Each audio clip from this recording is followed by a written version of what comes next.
Olá, tudo bem? Seja bem-vindo, seja bem-vinda a mais um vídeo do nosso canal TV Graça e Salvação. Eu sou a professora Milei Soares. E eu sou o professor Marcos Peter Soares. Hoje nós temos mais um vídeo, como a Milei falou, continuando a série de 2 vídeos sobre o tema da modéstia cristã. Um tema muito importante. Se você não viu o primeiro vídeo, por favor, corre aí na playlist, assista, porque é um conteúdo muito enriquecedor para a tua vida espiritual, para o teu crescimento. Nós queríamos deixar aqui hoje para vocês um versículo da Palavra de Deus também nessa introdução. Antes, porém, queremos lembrar você que talvez está chegando pela primeira vez no canal, não é inscrito, inscreva-se aqui no canal, ativa aí o sininho das notificações, deixa o like para que outras pessoas possam receber esse conteúdo também, possam ter acesso. Se você já foi inscrito no canal e talvez não está recebendo as notificações, é porque você não ativou ainda o sininho das notificações. Faça isso, por gentileza. Então nós vamos ler agora o texto de Colossenses, capítulo 3, versículo 17, para darmos então introdução ao vídeo de hoje. E aqui diz assim o texto do apóstolo Paulo, Colossenses 3,17: E tudo que fizerdes, seja em palavra, seja em ação, fazei-o em nome do Senhor Jesus, dando por ele graças ao Deus Pai. Mais uma vez, aquela mesma ideia que nós passamos na abertura do vídeo anterior. Tudo que nós fizermos, que seja para a glória de Deus. E hoje nós teremos a segunda parte da série O Cordão Azul, Princípios de Modéstia Cristã, com a Jusilene Souza. Que Deus te abençoe. Um bom vídeo para vocês.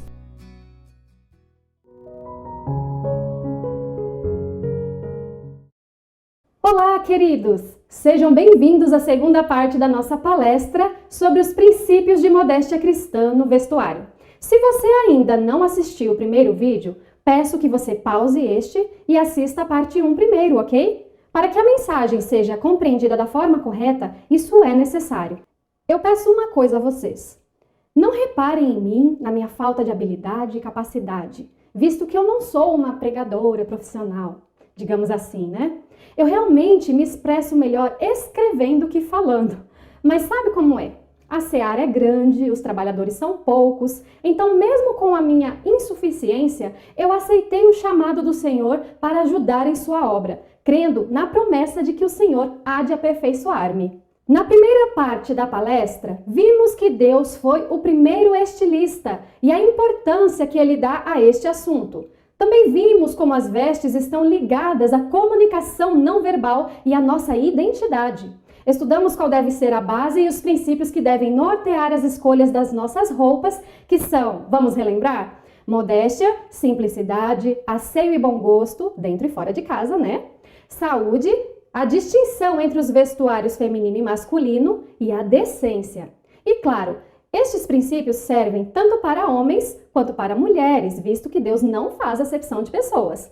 Vimos que todos os princípios são devidamente importantes, mas numa situação adversa e de urgência, devemos dar prioridade aos princípios de saúde e decência. Agora, veremos como aplicar todos esses princípios a situações específicas. Também veremos orientações a respeito de adornos e pinturas. Irmãos, alguns me perguntam se os princípios de modéstia também devem ser ensinados às crianças. E eu digo que sim, claro. A Bíblia diz, ensina a criança no caminho que deve andar. Mas eu vou indicar para vocês aqui um material fantástico que a irmã Juliana, do perfil Verdadeira Educação, montou para as mães estudarem esse assunto com suas filhas de forma bem didática. É maravilhoso. Vou deixar o link aqui na descrição para vocês baixarem, tá? Para as mães estudarem tanto com os meninos quanto com as meninas. É importantíssimo estudar esse assunto com as crianças, pois isso as preservará da sensualidade e adultização precoce e também as ajudará para que aprendam a ter pudor e a preservarem sua intimidade desde cedo e a protegerem-se de possíveis abusos, visto que o mundo hoje está repleto de pedófilos, vocês nem imaginam o quanto. Alguns já me questionaram quanto à necessidade de se expor certas imagens. Bom, não sei se notaram, mas eu procurei utilizar um efeito de vetorização e desfoque para minimizar a gravidade do efeito das fotos. Mas eu não poderia deixar de mostrar, amados.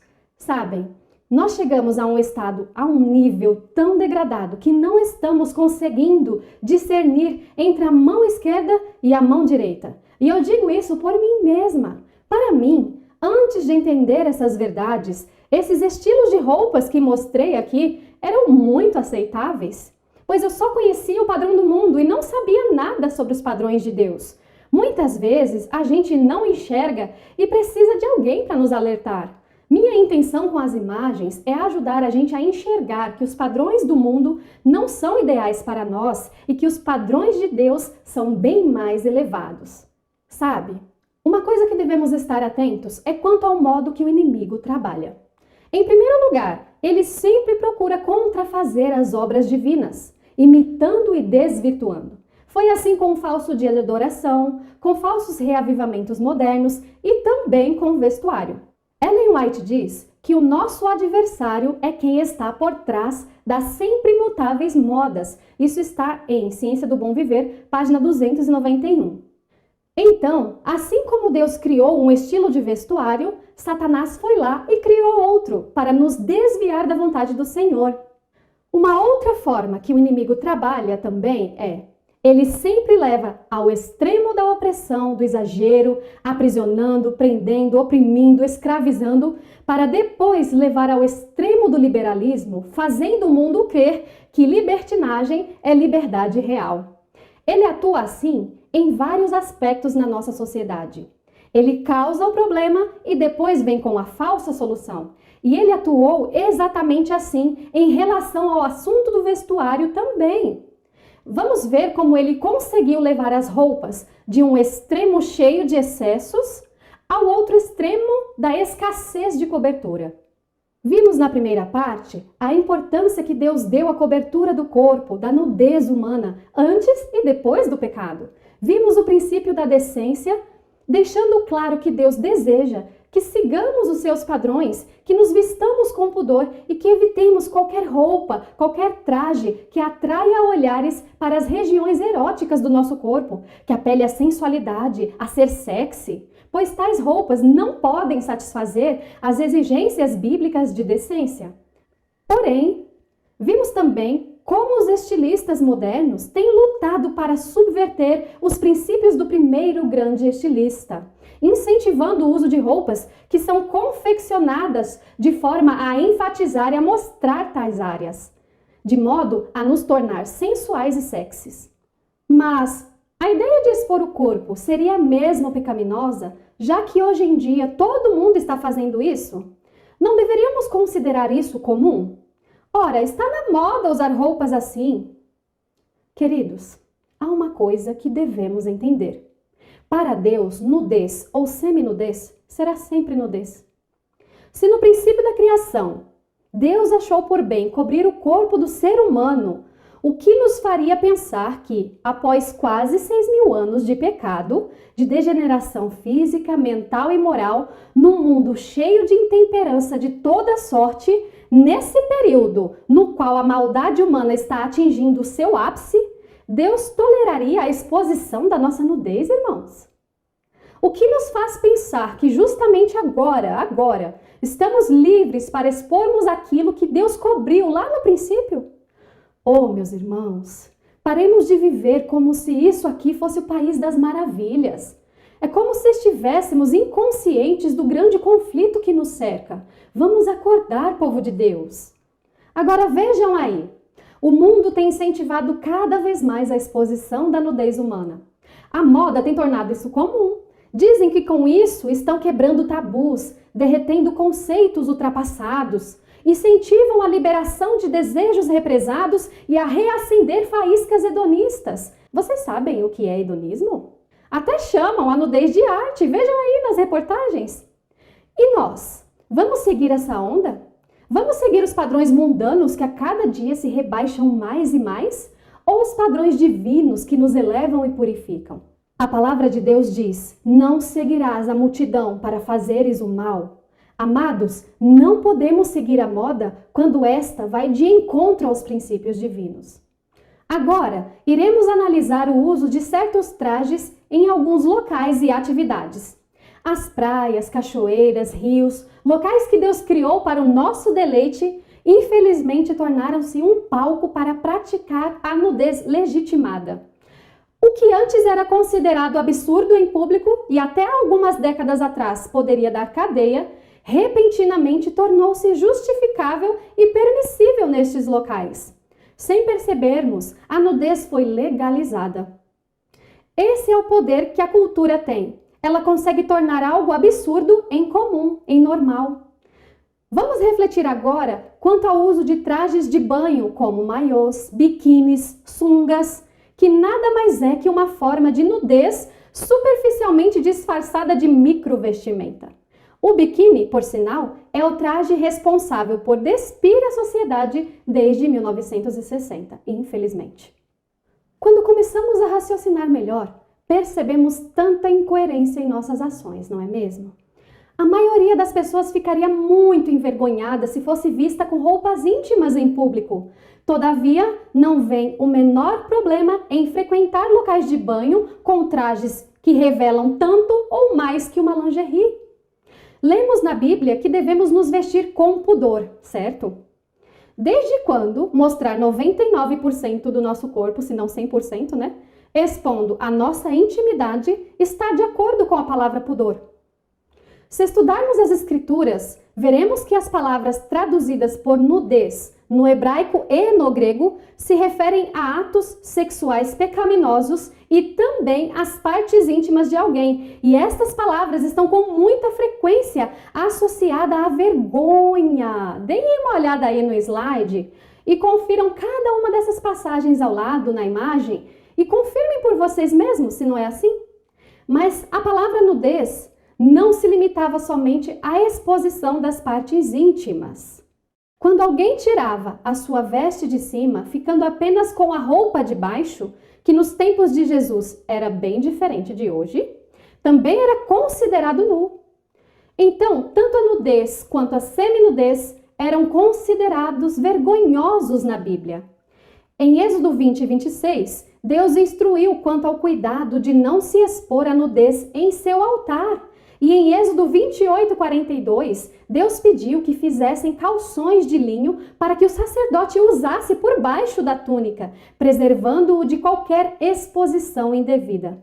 Mas vemos que o inimigo foi trabalhando de tal forma que hoje não existe mais vergonha ao se expor à intimidade em público, infelizmente. Sugiro que vocês peguem os livros que contam a história da moda em qualquer biblioteca pública e estudem a evolução e a origem das roupas de banho. Veremos que os estilistas não seguiram a ideia do primeiro grande estilista, Deus, que nos ensinou desde o princípio a cobrirmos o corpo. E, infelizmente, temos aceitado as propostas mundanas de expormos o corpo. Vocês sabiam que quando o biquíni foi inventado, as modelos da época se recusaram a usar e posar para fotos? Vocês sabiam disso? Saibam que a única que topou tirar fotos com esse traje foi uma stripper. Pois é.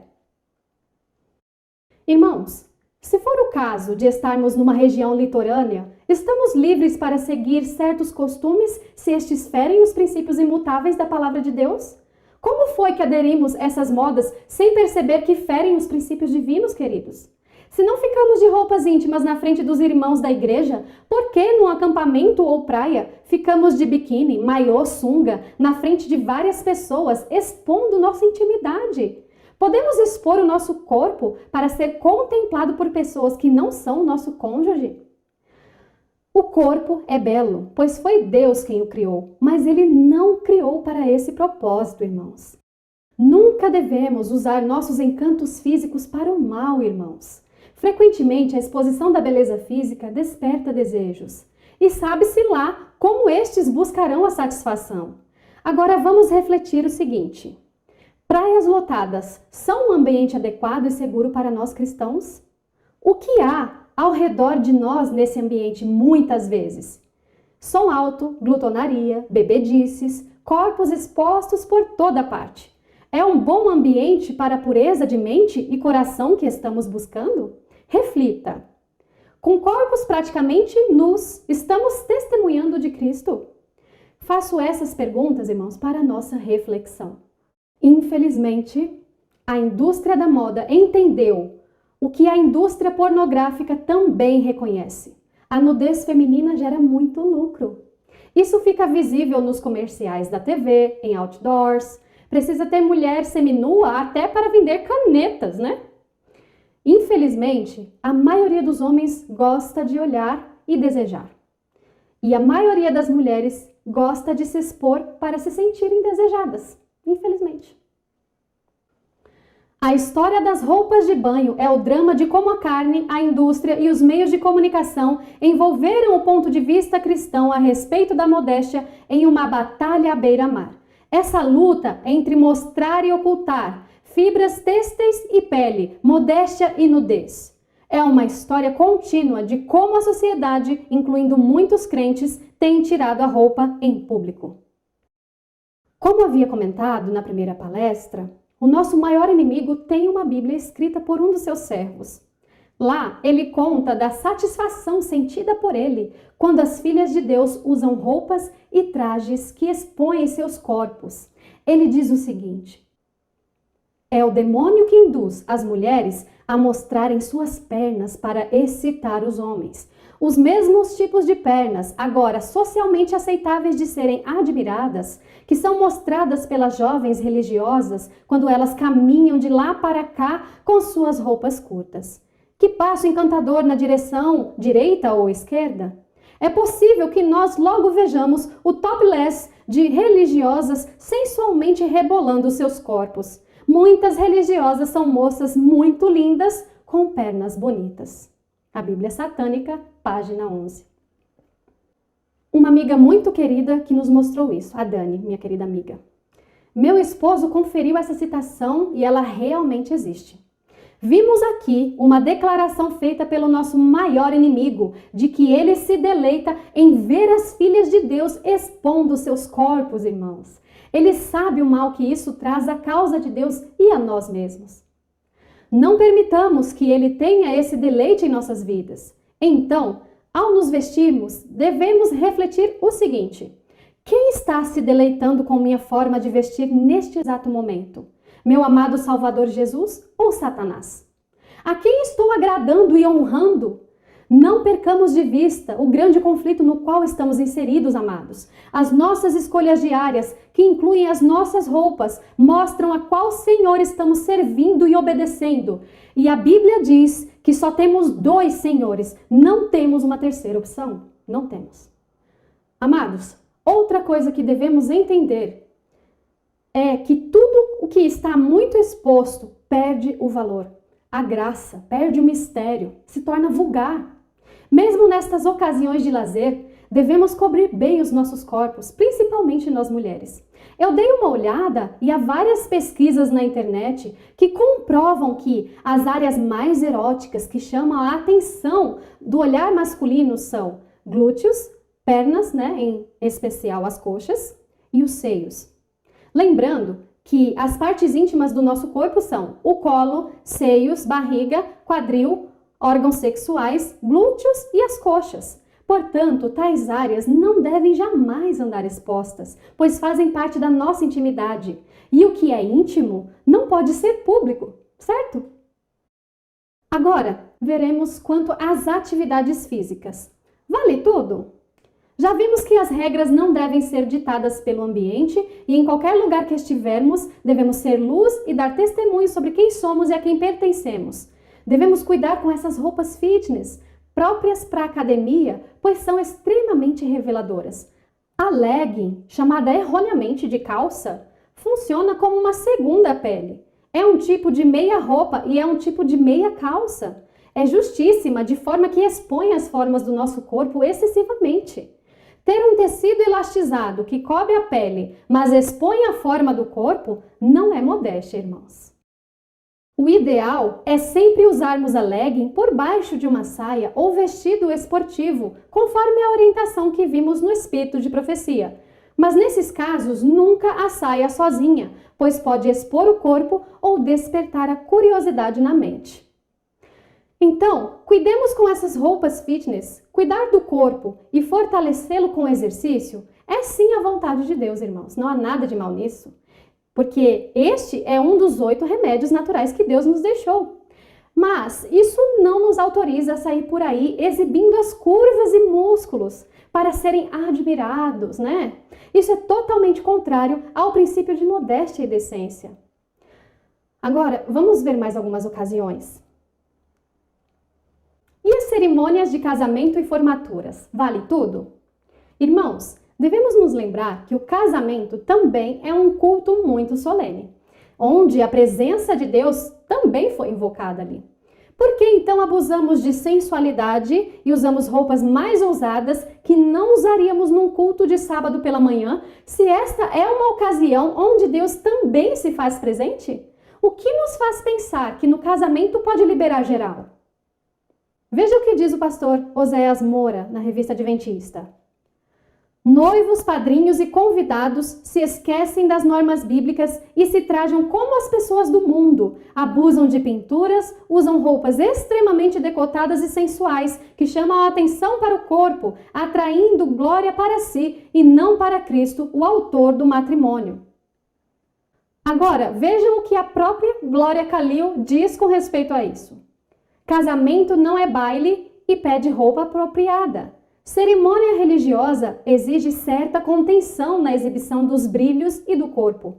Decotes e fendas podem ser disfarçados e atenuados por chales e estolas. Os vestidos de noiva estão cada vez mais decotados. Tenho tido a sensação que um dia uma delas vai ser barrada na porta por um padre mais conservador. Não exagere.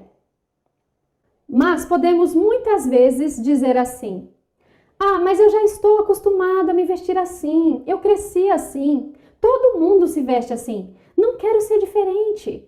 Porém, como bem disse Paulo, não vos conformeis, mas libertem-se da servidão, dos costumes e das modas mundanas. E vejam mais um texto que reforça isso. Precisamos livrar-nos dos costumes e da servidão da sociedade, a fim de que, quando os princípios de nossa fé estiverem em jogo, não hesitemos em mostrar de que lado nos achamos, mesmo que sejamos tidos como singulares por fazê-lo.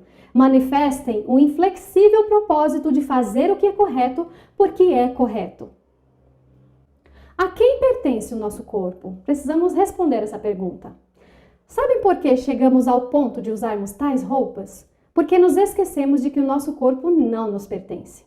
Pertence a Deus em primeiro lugar. É justamente por termos perdido essa noção que passamos a descuidar com essas questões.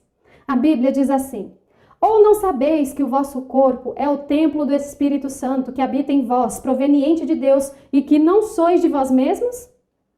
Então, não existe essa de meu corpo, minhas regras. Para quem serve e ama Jesus, existe assim: meu corpo pertence a Deus, regras de Deus. E a palavra de Deus diz mais: a mulher graciosa guarda a honra como os violentos guardam as riquezas. Ou seja, a mulher graciosa guarda sua honra, seu corpo, sua intimidade, com a mesma eficácia que homens fortes e guerreiros guardam suas riquezas. Se você tivesse uma mala com uma grande soma de dinheiro dentro, você a deixaria na calçada da sua casa? Saiba que seu corpo é um tesouro e pertence a Deus. Não deve tratá-lo como um objeto sem valor. Mas e a moda? Após estudarmos tudo isso que vimos até aqui, você pode me perguntar o seguinte: então você quer dizer que devemos desprezar a moda atual e que devemos adotar as roupas de 1844? Ou devemos usar túnicas para estarmos devidamente vestidos? Vejamos o que diz a inspiração. Como um povo, não cremos que nosso dever de sair do mundo seja estarmos fora de moda. Não devemos ser excêntricos ou esquisitos em nosso vestuário para diferir do mundo. Caso o mundo introduza uma moda modesta, conveniente e saudável no vestir, que esteja de acordo com a Bíblia, não mudará nossa relação para com Deus ou para com o mundo adotar tal estilo. Devemos evitar os extremos. Então vejam, irmãos, há um equilíbrio. Não precisamos usar roupas de 1899. Não precisamos ser esquisitos e fora de moda. Podemos sim usar modelos atuais aplicando os princípios que Deus nos deixou. Isso eu já deixei claro no início da palestra. Não precisamos andar fora de moda para sermos modestos. Se eu fizer isso, também vou chamar atenção e de forma negativa. Isso também é um mau testemunho.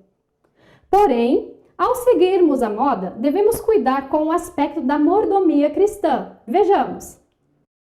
O fazer mudanças no vestuário só por amor da moda não é aprovado pela palavra de Deus. Muitos dos que mal podem ganhar a subsistência são forçados a recorrer à costureira a fim de se vestir segundo a moda. Os mundanos gastam com o vestuário grandes somas de dinheiro que deviam ser empregadas em alimentar e vestir os que sofrem de fome e frio. Essas citações não se referem somente ao vestuário, claro, mas a qualquer tipo de gasto desnecessário, né? Casas, carros, viagens, enfim.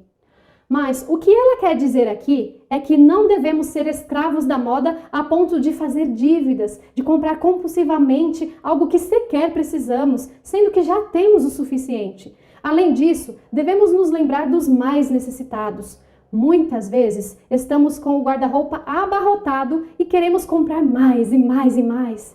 E o irmão ou a irmã que sentam bem ao nosso lado na igreja estão muitas vezes precisando de roupas. E os sapatos, né? Sei que é a paixão de todas as mulheres, mas precisamos mesmo de tantos? Um para cada vestido, um de cada cor, sendo que há cores neutras que combinam com tudo. Isso agrada a Deus? Se já temos o suficiente, por que não ajudar alguém que precisa? Seria do agrado de Deus gastar tanto e fazer dívidas, irmãos? Mesmo que alguém tenha condições financeiras para comprar roupas e mais roupas, apenas pense, não há nada para fazer com esse dinheiro que está sobrando? A obra de Deus não precisa dele? Será que alguém não precisa desse dinheiro? Devemos lembrar, irmãos, que a modéstia também envolve a mordomia responsável. Lembram-se do significado dessa palavra? A palavra modéstia? Simplicidade, moderação, que tem muito a ver com autocontrole, que é o contrário de extravagância e ostentação. Não é só decência no vestir. Daí você pensa assim, Jusilene, até agora você só mostrou o que não convém usar. E ao mesmo tempo disse que não devemos andar fora de moda, certo? Mas como pode isso? Hoje em dia, há opções modestas para usarmos na igreja, na prática de exercícios físicos e em cerimônias especiais? A modéstia está presente na moda atual também? Mas é claro, irmãos, Satanás tem dominado o mundo da moda, mas Deus jamais deixaria os seus filhos sem opção. Vejam aí agora quantos modelos temos que são adequados para o dia a dia e temperaturas variadas, frio, calor, meia estação, e tem opções de modelos para serem usados na igreja, no passeio no parque, no mercado, no shopping, enfim, no dia a dia em geral. Percebem como podemos aplicar os princípios eternos ao vestuário atual? Vejam na prática o comprimento ideal que Deus deixou para nossas roupas aí nas fotos. Nem sobe demais para perto dos joelhos, nem chega demais perto do chão. Tem cada modelo lindo, não é mesmo? E dentro dos princípios que estudamos. E tem opções para todos os biotipos e para os homens também. Alguns dizem que homens não devem usar bermudas. Irmãos, não estamos no tempo de Moisés para que a bermuda seja considerada roupa de baixo, tá bom? É como se fosse uma calça midi. Não tem saia midi? Pois é, a bermuda, né, no devido comprimento, é como se fosse uma calça midi. Agora vejam esse vídeo aí que eu vou passar para vocês do Esquadrão da Moda, confirmando que a modéstia está na moda. Com essa roupa aqui, eu vou pra igreja, eu vou passear no shopping, eu saio com o marido. É uma roupa confortável. Minha querida, veja bem. O que eu não entendo é como você vai pra igreja com um decote tão profundo como esse. Só jogar uma blusinha em cima. Mas o decote não continua não? Você vai fechar aqui? Esse look tem que ficar muito claro que ele não é de ir pra igreja, de ir pro culto, nada. Porque a regra é clara, minha gente. Pra ir nesses lugares você não pode mostrar decote e nem pernas muito de fora. Independente da religião. Independentemente da religião. Vejam que os próprios gurus da moda, né, deixam claro que a modéstia está na moda e que há critérios sim a serem adotados. Mas eu faço uma ressalva. O dever de andar bem vestidos não se limita só das portas da igreja para dentro. O nosso testemunho deve ir além das portas da igreja, né? Agora vejam aí opções de roupas de banho. E na moda atual, há opções de roupas de banho que sejam apropriadas? É claro que sim. Vejam aí nas fotos. Devemos lembrar que é correto usar modelos apropriados para cada ocasião. Lembrem-se que vimos a orientação do Espírito de Profecia de que as roupas devem ser adequadas ao clima, ao tipo de atividade, à idade, etc, né? Quando tivermos uma oportunidade favorável para frequentar locais de banho, não precisamos ir de burca nem de terno e gravata para a praia, certo? Aqui estão algumas ideias e sugestões de modelos que podem ser aprimoradas, se for o caso, né? Você pode pegar a ideia e mandar fazer. Tem proteção por baixo, são super esportivos e protegem muito bem. Eu encontrei esses modelos que vocês viram aí nas fotos em lojas de irmãs evangélicas que usam e incentivam a modéstia mesmo no lazer. Aliás, essas irmãs são a cabeça nesse assunto, sabiam disso? E nós, com tantas orientações adicionais dadas por Deus no Espírito de Profecia, temos sido a cauda, infelizmente. Elas simplesmente leram 1 Timóteo 2,9 e 1 Pedro 3,3 e foi suficiente para elas. Já nós estamos anos-luz atrás delas. Se elas conseguem usar, por que nós não conseguimos? É um vestuário confortável, que cobre bem as regiões eróticas do corpo, dá liberdade de movimento e não escandaliza quem vê. Além do mais, esconde aqueles defeitinhos que muitas vezes nos incomodam. Aí sim, temos total liberdade sem constrangimentos. Sabe, eu já usei trajes parecidos com esses aí, em locais de banho. Podem ficar tranquilos, a gente não vai afundar na água por usar um traje modesto, ok? Dá para nadar, brincar de bola na areia, correr, tomar caldos nas ondas com segurança, enfim, te protege em todos os momentos. Daí você pode dizer: ah, mas eu não consigo de jeito nenhum usar um negócio desses. Pense que é apenas uma questão de tempo para que você se adapte e se sinta confortável. Agora pense o seguinte: se aprendemos a ficar tão à vontade com o nosso corpo e a nossa intimidade à mostra para todo mundo ver, por que não podemos aprender a ficar à vontade com o nosso corpo coberto e protegido? Pensem nisso, irmãos, pensem nisso. Agora, vejamos exemplos para as atividades físicas. Há opções para todos. Aqui estão ideias que podem ser aprimoradas também e são ótimas para usarmos em atividades que exigem maior proteção. É confortável, não tira a liberdade de movimento e não expõe nada indevido. Não é brega, é super esportivo. O ideal é que as mulheres usem apenas durante o período de atividades, ok? Agora nós vamos ver opções para ocasiões que exigem trajes mais elegantes, mais sociais, né? Como casamentos, formaturas. Como nos convém produzir nessas ocasiões? Vejamos aí vários exemplos apropriados. Olha como podemos unir beleza, elegância e modéstia. É claro que um casamento ou uma formatura exige uma roupa especial até mesmo para os convidados. Não devemos ir vestidos de qualquer maneira. Já vimos que devemos ter bom gosto e elegância em qualquer ocasião. Claro, sem cair no erro da extravagância e ostentação. O casamento é um momento singular e muito esperado pelos noivos. E podemos, sim, estar vestidos de forma a honrar o autor do matrimônio. Bom, vimos vários exemplos para ocasiões diversas e acabaram-se as nossas desculpas, não é mesmo? É tudo uma questão de resignação, de entregarmos o nosso eu e nossas próprias vontades a Deus. Fácil não é. Mas deixemos de arranjar desculpas e procuremos por mais poder. Assim, o que a princípio pode ser difícil, logo se tornará um hábito tão natural quanto respirar. Porém, muitas mulheres dizem que seus maridos não convertidos reclamam quando elas optam por modelos mais recatados. Alguns ficam chamando suas escolhas de velhas, de caretas, fora de moda. O que eu diria a essas mulheres? Primeiro, cuide em escolher as suas roupas com bom gosto, ao sair ou mesmo em casa. Se você tem dificuldades com isso, a internet está cheia de ideias lindas e modestas. Todas essas fotos que eu mostrei para vocês, eu encontrei lá na internet. Então, cuide da sua aparência, tenha bom gosto, tenha bom senso. Segundo lugar, se ele ainda assim reclamar, lembre-se que importa mais agradar a Deus, pois o seu corpo pertence em primeiro lugar ao Senhor. Mas importa obedecer a Deus que aos homens, diz a Bíblia. Terceiro lugar, não seja grosseira com ele. Explique gentilmente o que você aprendeu na palavra de Deus sobre vestuário e diga claramente que agora você guarda o seu corpo só para Deus e só para Ele. Olha que privilégio. Diga também que ele é o único homem que tem exclusividade sobre você, sobre sua intimidade. Pronto, acho que assim ele aceita rapidinho. E vocês, irmãos? Incentivem suas esposas quanto à modéstia no vestir com amor, com carinho, e parem de querer exibi-las por aí como se elas fossem um troféu, como se fosse um objeto que você conquistou.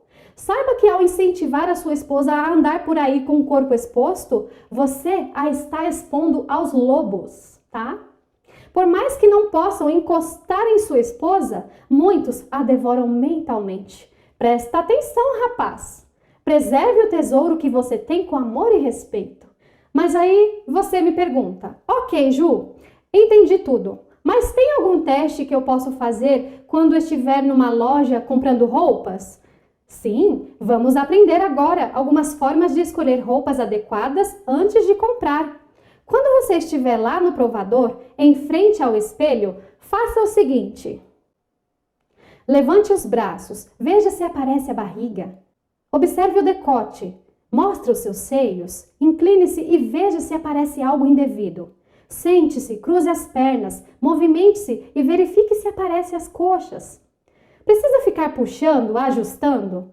Exibe as curvas. É a vácuo, né? Como eu tinha mostrado lá nas imagens. Seja calça para os homens, vestido e saia para as mulheres. Não pode ser a vácuo, não pode exibir as curvas excessivamente.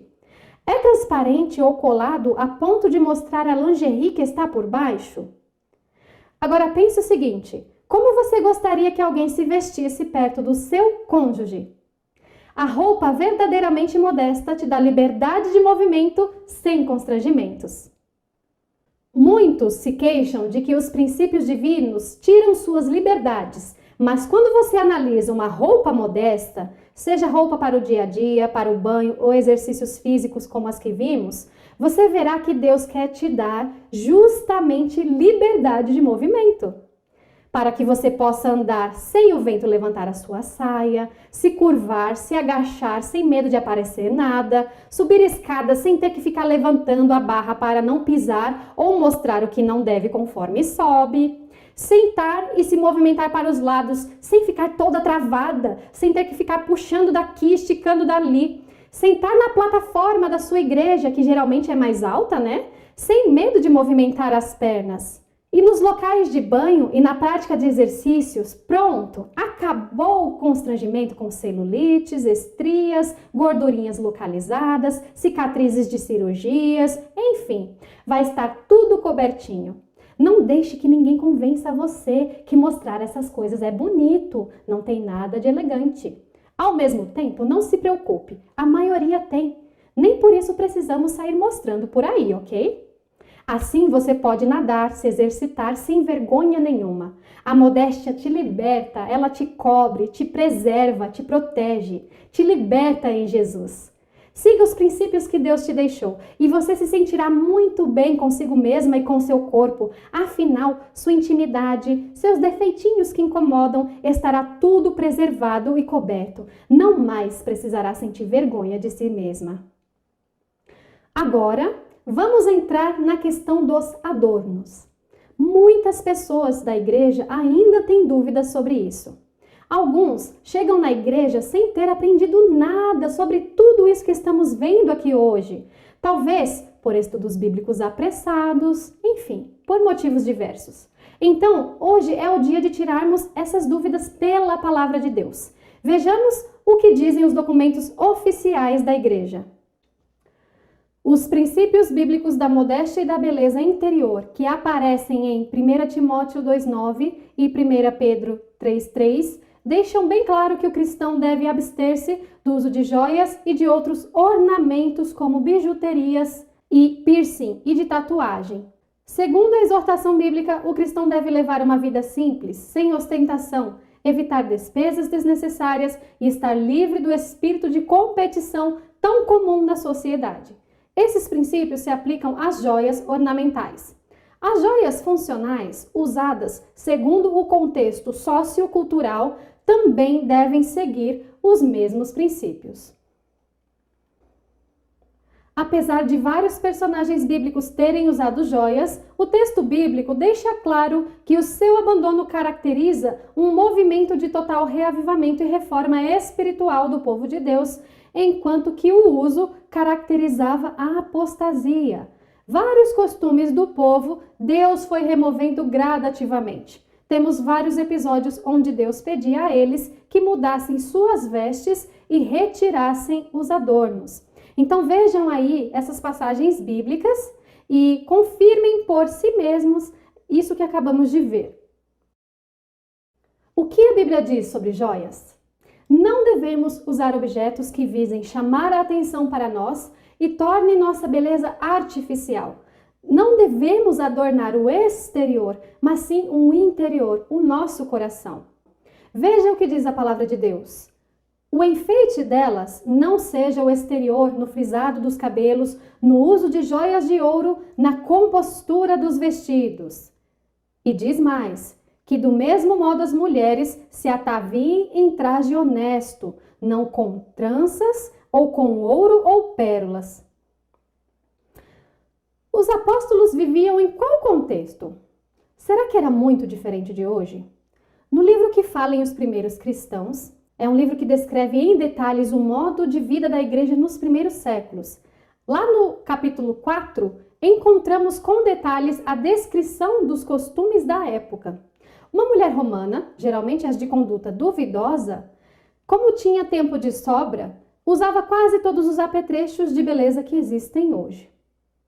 Elas começavam o dia fazendo penteados elaborados e demorados e se maquiando assim excessivamente. Usavam até perucas importadas da Índia, cílios postiços, enfim, várias coisas. Elas enfeitavam o corpo colocando várias joias e anéis caros em todos os dedos. Usavam vestidos caros de materiais como a seda, que na época custava tanto quanto o ouro, era muito caro. Enfim, esse era o contexto da época e o alerta dos apóstolos era justamente para que as mulheres cristãs não se conformassem com os costumes e as vaidades prevalecentes.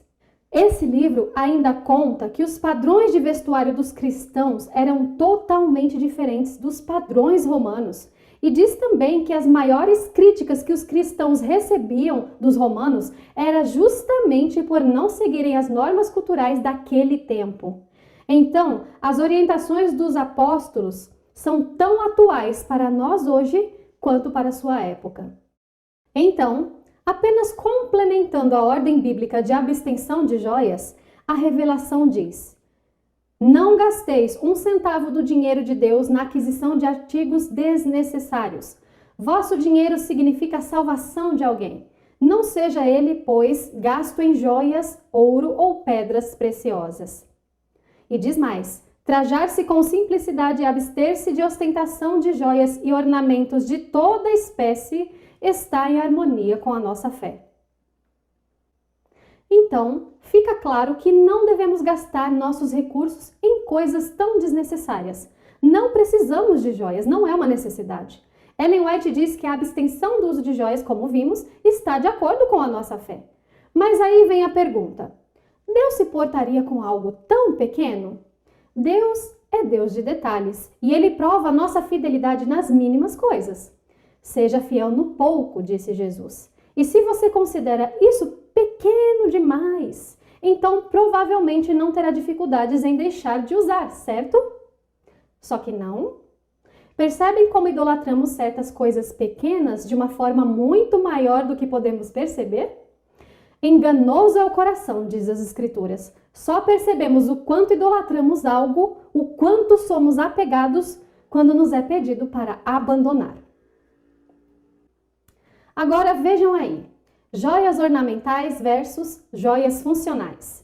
A própria Bíblia faz essa distinção e no final eu vou indicar um livro incrível que eu li que explica muito bem essa questão de forma assim maravilhosa. A aliança e o relógio têm uma função. Não estão ali meramente por enfeite. Em relação à aliança, Ellen White aconselhou o seu uso onde for imperativo da cultura. Alguns casais que conheço resolveram não usar e cada um é livre para decidir. Não é a aliança que nos faz fiéis ao nosso cônjuge. Conheço, porém, casais que não usam aliança e que já passaram por constrangimentos. Querendo ou não, em nosso país, estar sem aliança passa a impressão de ser solteiro. Mas se o casal resolve usar, deve lembrar que as alianças devem seguir os princípios que já apresentamos aqui. Devem cuidar com a ostentação e o dispêndio de recursos. Bom, as orientações são claras, a decisão é individual. Continuando, agora vamos tratar da questão das pinturas, que querendo ou não, é uma forma de adorno, visto que nos enfeita. Eu prefiro tratar com esse termo, sabe? Visto que o significado da palavra maquiagem, de acordo com o dicionário, não tem nada a ver com isso. É só pesquisar e veremos que as pinturas têm origens pagãs. Na própria Bíblia, encontramos esse fato. Não é relatado que nenhuma israelita usava pinturas, a não ser em tempos de apostasia do povo de Deus, onde vemos isso em Jeremias 4:30, em Ezequiel 23:40. Quando Jerusalém se desviou, Deus usou uma figura de linguagem comparando-a com uma mulher prostituta que se pintava e adornava para receber outros homens. Procurem aí e leiam depois. E encontramos esse ato também na vida de Jezabel. Então vejam aí as passagens bíblicas. Olha o que fala aí de Jezabel, né? Que ela estava se pintando em volta dos olhos. Veja o que fala também aí em Ezequiel de Jerusalém, né? Que estava ali se prostituindo, colorindo os olhos e se ornando com enfeites. É um claro quadro de apostasia, né, irmãos? Então vamos falar um pouquinho das pinturas. As pinturas criam em você algo que Deus não criou. A torna sensual, muda completamente o seu aspecto de forma antinatural, artificial e foge dos padrões de cores naturais colocadas por Deus em nós. Dizem que as pinturas te fazem sentir melhor consigo mesma, mas então por que muitas não conseguem se deparar com sua aparência natural e não conseguem sequer ir à esquina sem pinturas? Por que temem enfrentar a realidade do seu visual? Então fica claro que o efeito que as pinturas causam é o contrário. Te fazem sentir péssima consigo mesma e só se sentir bem quando está pintada. Elas agem como a pimenta na comida. Já parou para pensar? Não te deixa sentir o sabor dos temperos mais simples. Após provar uma comida apimentada, uma comida temperada de forma mais simples parece sem sabor, não é mesmo? Assim age a pintura em nossa aparência. A naturalidade parece palidez. Além do mais, quando procuramos realçar certas partes, como a boca, o olhar, nos tornamos sensuais e sedutoras. Percebam como até mesmo em certos desenhos chamados infantis, as personagens têm cílios longos, lábios carnudos e vermelhos? Por isso, cuidado, pais, com aquilo que seus filhos e suas filhas assistem e até mesmo com certos tipos de bonecas que suas filhas brincam. Vejam aí como as pinturas estão ligadas à sensualidade e sedução nas dicas encontradas pela internet. Olhem aí, olha o que eles dizem. Tenha lábios e unhas mais sensuais, deixe o seu olhar mais sedutor com essas dicas infalíveis. Percebem o apelo à sensualidade que eles fazem? Mas o problema das pinturas vai muito além disso. Fato é que os cosméticos estão nos envenenando. Vejam a composição dos esmaltes e outros cosméticos. Nossa pele absorve esses químicos todos presentes nesses itens de pinturas. Muitas vezes adotamos costumes sem questionar se são benéficos ou se trazem malefícios à saúde. Vocês sabiam que nossas cutículas sequer deveriam ser removidas? Elas protegem a raiz das nossas unhas contra a entrada de fungos e bactérias. Dá uma pesquisada sobre isso. Vejam aí a composição dos esmaltes, quantos químicos, quantas coisas que trazem malefícios à nossa saúde. Vejam aí quantas coisas e nós nem sequer nos preocupamos em pesquisar se essas coisas podem nos trazer algum tipo de malefício. Veja como esses itens de pinturas contêm muitos químicos e também metais pesados que são absorvidos e são bioacumulativos, ou seja, levam de 20 a 30 anos para serem eliminados e, enquanto isso, vão causando muitos problemas e doenças em nossa saúde, como cânceres, etc., que muitas vezes nem desconfiamos de onde vem. O que pouco se sabe é que o organismo de pessoas que costumam maquiar-se e usar produtos de beleza diariamente pode absorver cerca de 2,3 quilos de produtos químicos a cada ano. Gente, é muita coisa. 2,3 quilos de produtos químicos a gente absorve. É o que diz a reportagem do site Organic Consumers. Já foi encontrada uma quantidade considerável de parabenos em tumores da mama, vocês sabiam? Pesquisem sobre isso. Então, o ideal, irmãs, é cuidarmos da nossa saúde vivendo os 8 remédios naturais que o Senhor nos deu. Para que disfarçar aquilo que podemos eliminar? Não adianta ficar bonitas por fora e estar morrendo por dentro. Em muitos casos, estamos pálidas e com a pele detonada porque não tomamos sol, não fazemos exercícios físicos, não bebemos água, comemos coisas nada saudáveis, refinados, frituras, alimentos de origem animal. Então a gente fica parecendo um defunto porque o sangue está sujo, está grosso, está impuro, não circula bem. Então, antes de qualquer coisa, coloque em prática os 8 remédios naturais que o Criador nos deixou, pois eles vão limpar por dentro e isso se refletirá por fora. Sei disso por experiência própria. Eu já sofri muito com a minha pele, sabiam? Era muito oleosa e eu já tive acne grave, vocês não fazem ideia. Eu chorava todos os dias em frente ao espelho. Eram enormes, doloridas e com pus. Mesmo depois de usar um remédio caro em um tratamento longo e cheio de efeitos colaterais, elas voltaram em menor proporção. A minha pele só limpou quando eu cuidei ainda mais da minha alimentação e procurei viver os 8 remédios naturais. Foi assim que tudo mudou e eu fui curada de algo que a dermatologista dizia não ter solução. Não adianta tentar resolver por fora se a causa está por dentro. Além de que há dicas naturais para deixar a pele, a unha e a cutícula bonitas e saudáveis. A babosa, o óleo de coco ajudam muito nisso, sabiam? Devemos sim cuidar das unhas, da nossa pele, dos nossos cabelos, mas buscando fazer da forma mais natural possível. E sim, existem algumas marcas de cosméticos que buscam utilizar ingredientes mais naturais, que não têm esse monte de químicos pesados.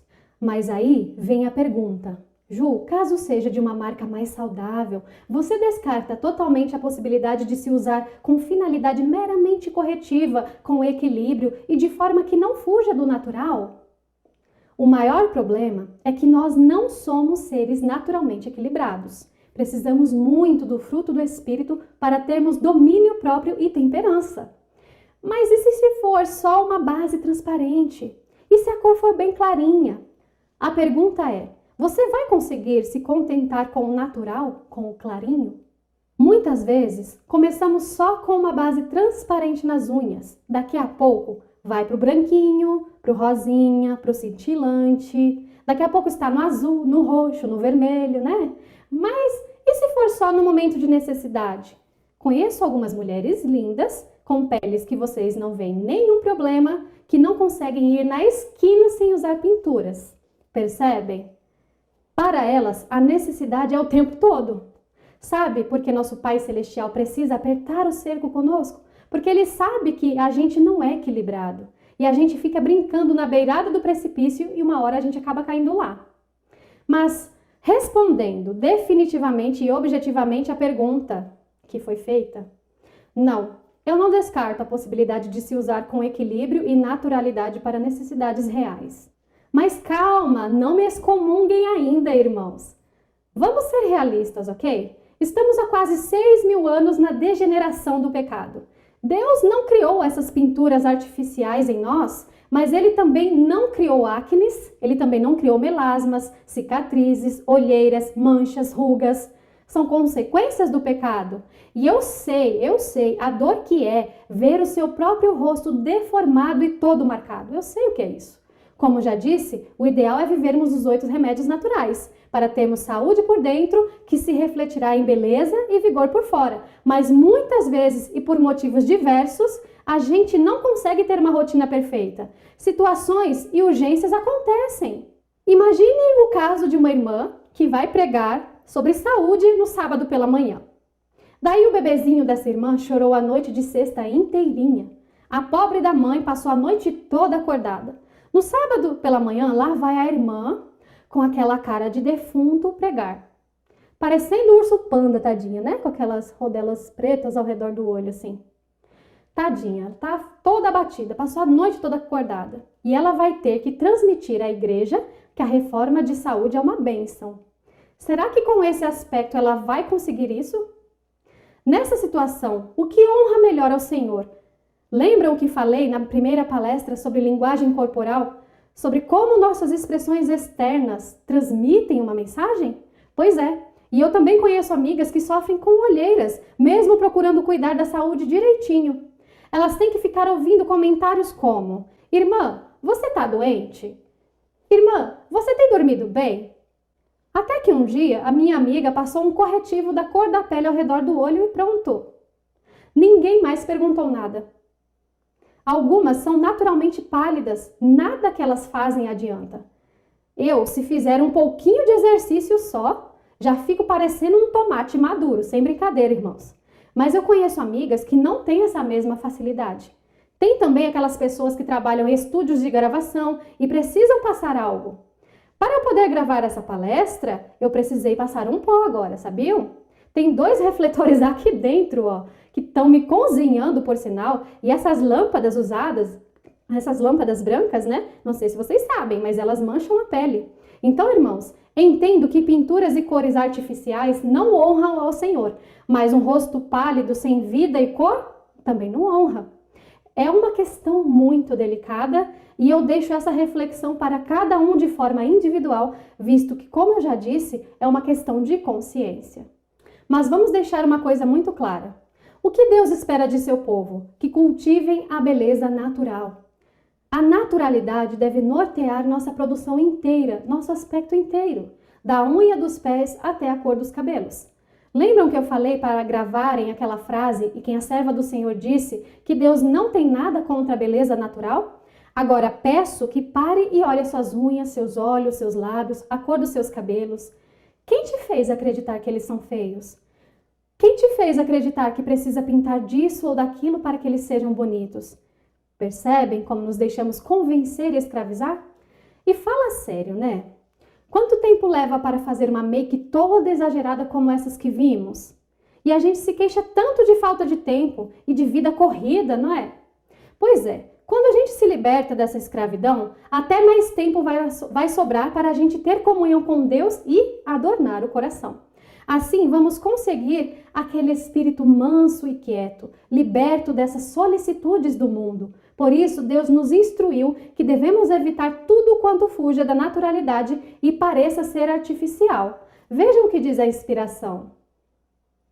A religião pura de Jesus requer de seus seguidores a simplicidade da beleza natural e o lustro do refinamento natural e da elevada pureza em vez do que é artificial e falso.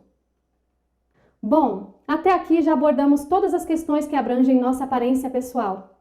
Mas muitos ainda argumentam que todas essas orientações e as normas adotadas por nossa igreja brotam lá da era vitoriana e que foram herdadas das denominações às quais nossos pioneiros pertenceram. Mas a razão fundamental pela qual a Igreja Adventista adotou e ensina esses princípios é simplesmente o fato de que se trata de um ensino bíblico, sendo que este já era propagado e ensinado muito antes do surgimento de um adventista ou protestante. Ou seja, podemos encontrar esses ensinamentos até mesmo na igreja primitiva pós-apostólica. Eu poderia citar aqui Clemente de Alexandria, Crisóstomo, mas eu vou citar apenas Tertuliano e Cipriano. Vejam aí. Em 202 d.C., Tertuliano escreveu o tratado sobre o ornamento das mulheres, no qual exortava as mulheres a lançarem fora os ornamentos mundanos, se desejamos os celestiais, não amar o ouro no qual estão marcados todos os pecados do povo de Israel. Semelhantes exortações são encontradas nos escritos de Cipriano, morto em 258 d.C. Permitam que sua face permaneça incorrupta, seu pescoço sem adornos, sua figura simples. Não deixem fazer perfurações nas orelhas, nem que correntes de braceletes e colares cinjam seus braços ou pescoço. Deixem seus pés livres de faixas douradas e os cabelos não tingidos, os olhos merecedores de contemplar a Deus. Os pagãos notaram a maneira simples de os cristãos se vestirem, de sua aparência pessoal em geral, tanto que eles forçaram muitas mulheres mártires, como Perpétua e Felícitas, e outras recém-batizadas, a vestirem trajes e usar ornamentos pagãos antes de sua execução na arena de Cartago em 7 de março de 203. Eles fizeram isso para zombar da modéstia cristã delas. Isso está no livro A Paixão de Perpétua e Felícitas, página 18. Então, esses princípios não foram inventados por nossos pioneiros, não, irmãos. Eles foram dados por Deus e adotados desde Israel, na era apostólica e pela igreja primitiva. Como vimos até aqui, Satanás tem operado através da moda e tem usado diversos recursos para nos tornar sensuais, objetos de cobiça e pedras de tropeço. Ao longo do tempo, a mulher foi vulgarizada, objetificada, sexualizada e, achando que isso era valorização, não notou que estava perdendo seu real valor. Como vimos, além das roupas indecentes e imorais, o inimigo tem usado também os adornos e pinturas para alcançar os seus objetivos. Nestas imagens, também podemos observar roupas que expõem o corpo, atraindo olhares, e também quais são as áreas mais realçadas do rosto. Percebam aí, é sempre a boca e o olhar. Por isso, Deus deixou tantas instruções para que não sejamos objetificadas e sexualizadas. Sabemos que existem homens que têm pensamentos impuros até com crianças, não é mesmo? Mas, e se eu me porto de forma indecente, inspirando e incitando pensamentos impuros em alguém? Então, eu sou um cúmplice do pecado dele, irmãos. Quem anula a responsabilidade individual está anulando a palavra de Cristo. O que o outro vai fazer com o que eu transmito a ele é problema dele com Deus. Mas nós fomos chamados a transmitir uma mensagem de pureza e santidade às pessoas. Já vimos que, sem percebermos, a nossa aparência envia mensagens. Qual seria a real intenção ao buscarmos realçar áreas e partes do nosso corpo, seja com pinturas ou roupas reveladoras? Existe uma real necessidade ou seria apenas vaidade e o desejo de atrair olhares para si? Devemos examinar as intenções, a motivação por trás de cada uma das nossas ações. A Bíblia deixa muito claro que não somos isentos de culpa se formos cúmplices dos pecados dos nossos irmãos. Veja o que diz Mateus 18, 6 e 7. Mas quem puser uma pedra de tropeço no caminho de um destes pequeninos que creem em mim, melhor seria que se lhe pendurasse ao pescoço uma grande pedra de moinho e que fosse lançado no fundo do mar. Ai do mundo por causa dos tropeços, mas ai do homem ou mulher por quem vem o tropeço. E eu reforço que eu não estou eximindo aqui os homens de sua responsabilidade individual de se desviarem das tentações, buscarem a pureza e de agirem com respeito por mais que uma mulher esteja produzida e vestida de forma sensual. É obrigação do homem respeitar uma mulher, mesmo que ela seja uma garota de programa. O respeito é obrigatório a qualquer ser humano. Mas a intenção é relembrar a nós, mulheres, quanto à nossa responsabilidade individual como filhas de Deus que nós somos, de não sermos pedras de tropeço aos irmãos. Ora, se não houvesse a possibilidade de sermos cúmplices no pecado de alguém, Cristo não teria feito esse alerta que nós acabamos de ler, onde ele deixa claro que sempre haverão tropeços, mas ai daquele por quem vem o tropeço. Ou seja, a maldade faz parte da natureza humana E aquele que não vigia e tropeça é culpado, mas aquele que faz tropeçar também é culpado. Simples assim. Pense o seguinte: as suas vestes, as fotos e os vídeos que você posta são uma expressão de amor ao seu irmão? Fica aí a reflexão. Eu falo mais sobre esse problema e o mal que a sensualidade exposta tem causado, tanto ao vivo e a cores quanto nas redes sociais, na minha palestra Liberdades que Aprisionam, que eu já postei aqui no canal, tá? Eu recomendo que as irmãs assistam, pois lá eu trato de modéstia cristã, abrangendo mais o comportamento em relação ao sexo oposto. Além do mais, irmãos, pensem em suas crianças que observam seu comportamento. Não é à toa que está crescendo o número de meninas e meninos sensualizados e adultizados de forma precoce. Mas muitos dizem: Deus se importa apenas com o meu coração. Mas a Bíblia diz: portanto, pelos seus frutos os conhecereis. Uma árvore não é reconhecida por suas raízes, mas pelos seus frutos, ou seja, aquilo que se pode ver. E a inspiração diz mais: a atuação do Espírito de Deus interiormente causará uma mudança exteriormente. Alguns dizem assim: Deus é muito maior que essas regras ultrapassadas. Sim, Ele é muito maior que as regras, mas nós não. Ele não precisa dessas regras, mas nós sim. Não é Deus que precisa da nossa submissão, irmãos. Somos nós que precisamos, pois a submissão a Ele molda a nossa natureza. Ele nos conhece muito bem. Nada que o Senhor nos pede é em vão. Se menosprezarmos estas orientações, estamos menosprezando aquele que as deu. Na década de 1950, 2 pesquisadores fizeram um experimento com borboletas. Eles descobriram o que tornava uma borboleta fêmea atraente para os machos. Então, criaram borboletas de papel, porém alteraram os padrões e deixaram as marcas e cores mais vivas e excitantes do que poderiam ser encontradas da natureza. As borboletas macho caíram na armadilha e mesmo com borboletas fêmeas de verdade, estando disponíveis ao redor, os machos continuavam indo nas borboletas de papel. E não foi isso que aconteceu ao longo do tempo? Satanás, o mestre em contrafazer e subverter as obras do nosso Criador, ele alterou os padrões criados por Deus no vestuário e nas cores do nosso aspecto e tem tornado a beleza tão artificial e fútil quanto borboletas de papel. Só os que estão firmados na palavra saberão identificar os padrões e a real beleza que vem de Deus. Minha querida irmã, tem você sido como essas borboletas de papel? Tem você atraído o olhar de seus irmãos para aquilo que é fútil, passageiro? Para onde você procura atrair os olhares? Para o seu corpo ou para o seu coração? A beleza vai passar, o tempo é implacável. Busque enfeitar o seu coração com a verdadeira beleza, que é o temor do Senhor. Isso ninguém, nem o tempo, pode tirar de você. Prezado irmão, que tipo de beleza tem você buscado? Tem você sido atraído por borboletas de papel? Tem procurado desviar os seus olhos da impureza? Tem buscado a beleza passageira e fútil? Tem permitido que certas modas mundanas diminuam sua masculinidade e varonilidade? Para pensar. Jovens, o seu valor não está na exposição do seu corpo.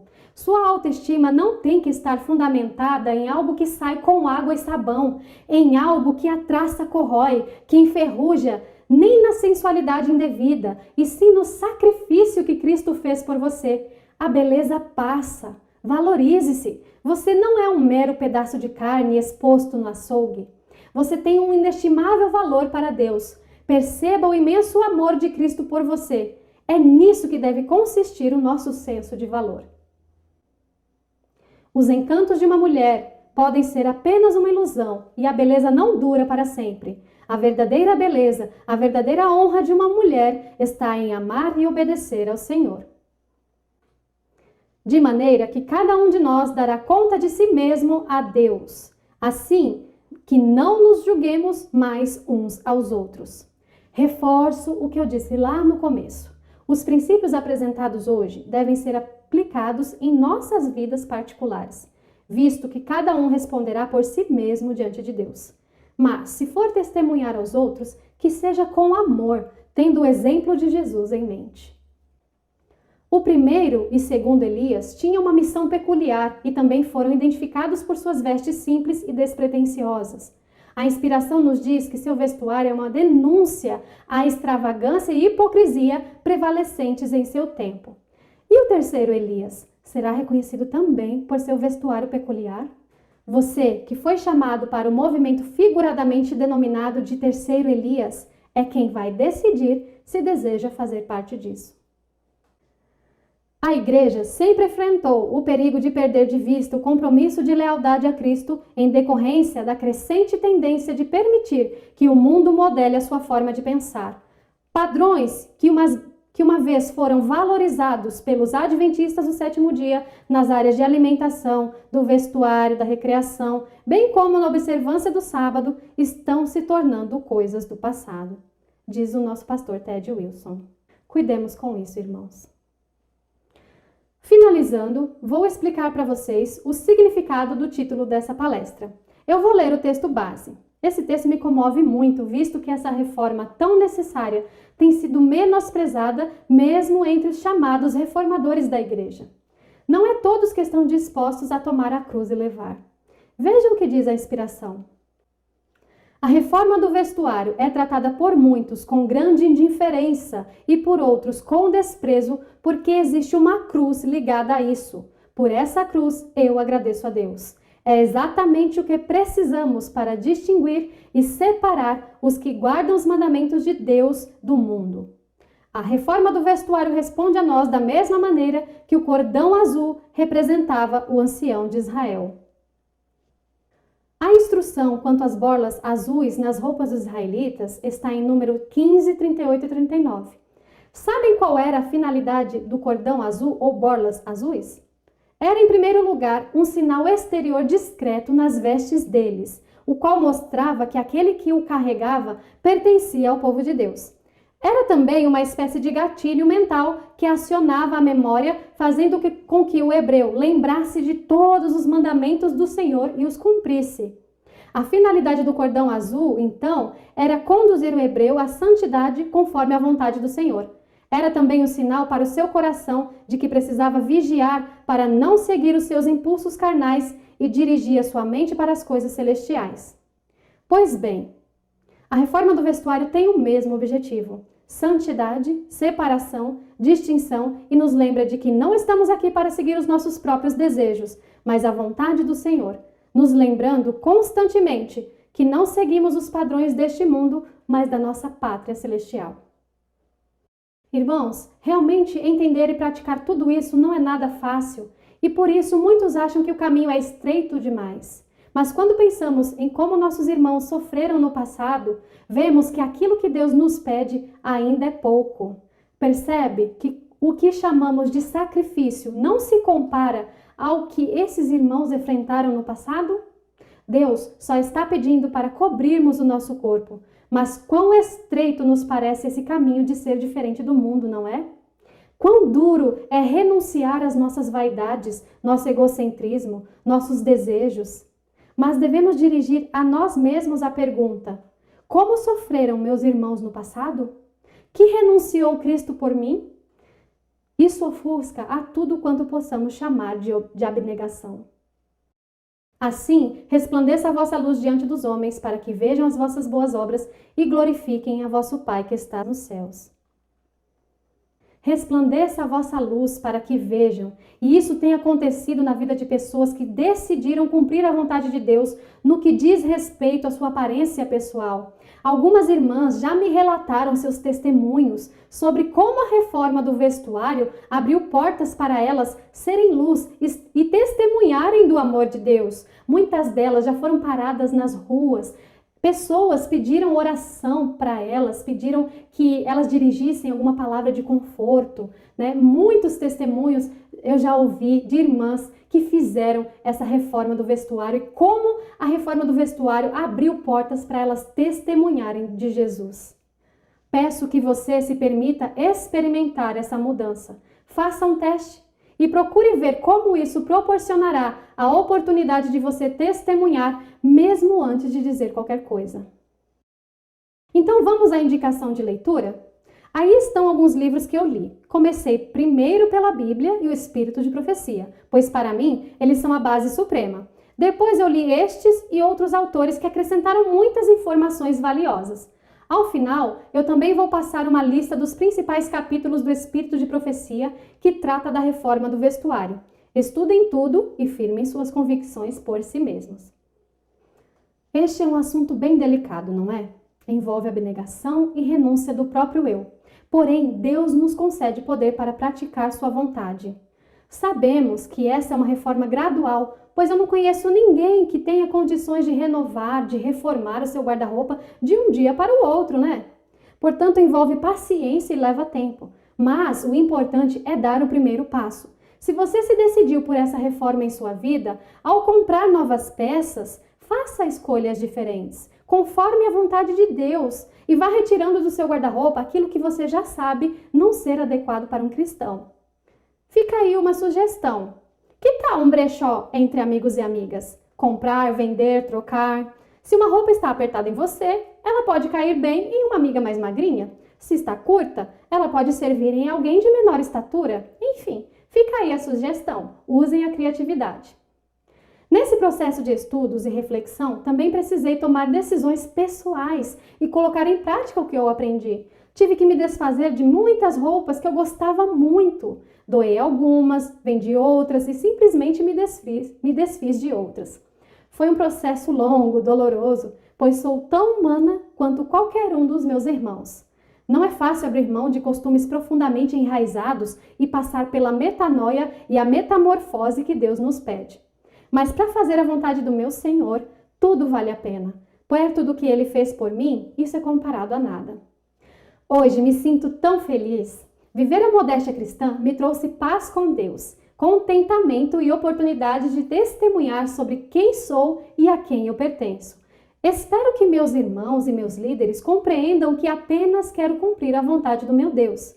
Estaria eu errada em adotar um estilo de vestuário saudável que cobre o meu corpo, que me protege, que me dignifica, que me dá liberdade de movimento, que deixa clara a minha identidade cristã e enfatiza a minha feminilidade? Por que seria eu considerada dissidente, radical, fariseu por isso, amados? Se eu não puder ser persuadida mediante um claro assim diz o Senhor, não vejo por que agir diferente. Nunca vou acusar e condenar ninguém que não aceita essa mensagem. Eu respeito a todos que pensam e agem diferente. Então, por favor, façam o mesmo por mim. Vamos parar de taxar uns aos outros, irmãos. Vamos nos respeitar mais. Esse é meu apelo final. Todos estamos num processo de aprendizagem e mudança, mas não podemos estagnar. Precisamos progredir. E o Senhor nos auxiliará. Que possamos decidir deixar a nossa luz brilhar, que nossa aparência seja um verdadeiro sermão sem palavras, que não sejamos como borboletas de papel, mas como o cordão azul, em nome de Jesus.